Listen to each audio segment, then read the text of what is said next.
morning, fourth graders. This is a protractor. We use this tool to measure angles. On the last slide, we asked you what you noticed about this protractor.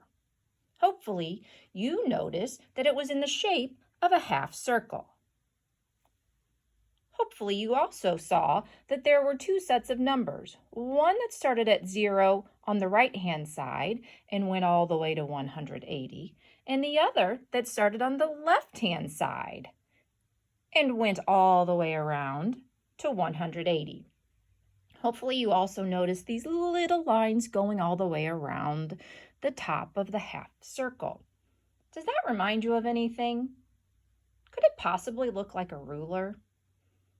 When you measure something, you must tell what unit you've measured it with.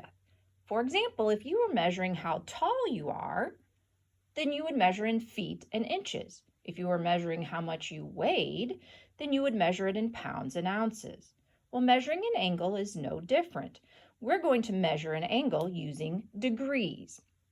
There are 360 degrees in a full circle.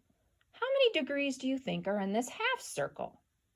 If you said 180 degrees, you are absolutely correct. Let's go ahead today and practice measuring with our protractor. So we have our angle here. And if you remember from yesterday, this point right here where the two rays both begin is known as the vertex. And then we have our protractor. So when we're measuring, we've got some important things to do. The first thing we have to do is we've got to line this center point up with the vertex. Now on my protractor, it's a straight line. On some protractors, it's a little plus symbol.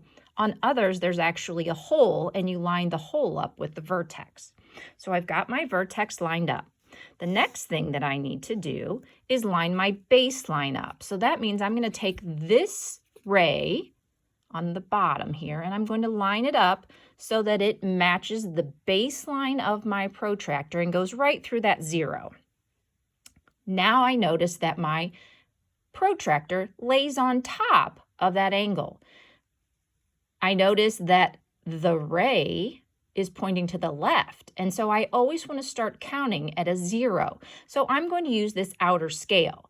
I'm going to start with the 0, and then we can go to the 10 degrees, to 20 degrees, to 30 degrees, to 40 degrees, and then I notice that my ray goes halfway between the 40 and the 50. Now I could count each of these individual lines, 41, 42, 43, 44, 45, or I just know that halfway between 40 and 50 is 45 degrees.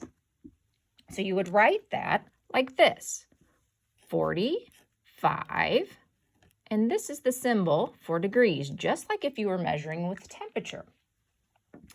Now, could I have measured my angle if I lined up my vertex and my protractor upside down? I can't, because although I know where my angle starts, I have no idea where it would end. And notice I can't use my protractor to go all the way around. So I always have to line it up with the base. Could I have used this top ray? Well, absolutely. I just have to take my protractor and line up my center with the vertex, line up my baseline with this 0 and 180. I notice that my angle starts at this line, and we're going to measure this space from one ray to the next ray, so that space in between. I'm going to start at 0. This time I have to use the inner scale because that's where the 0 is.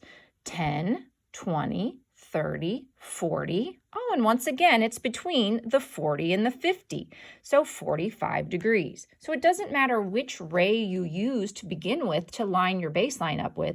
You just have to make sure that your angle is underneath the protractor.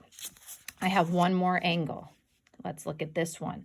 So again, the first thing I need to do is line up my vertex with my center point on my protractor.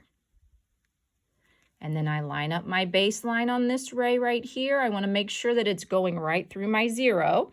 Again, do you notice, is my angle underneath the protractor?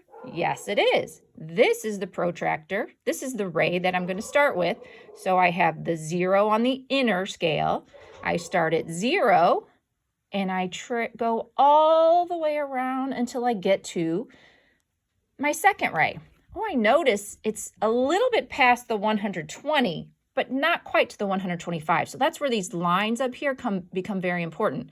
So 120, 121, 122. So this angle is 122 degrees. And I would write that just like this. There's my little symbol for degrees. Could I have lined it up this way?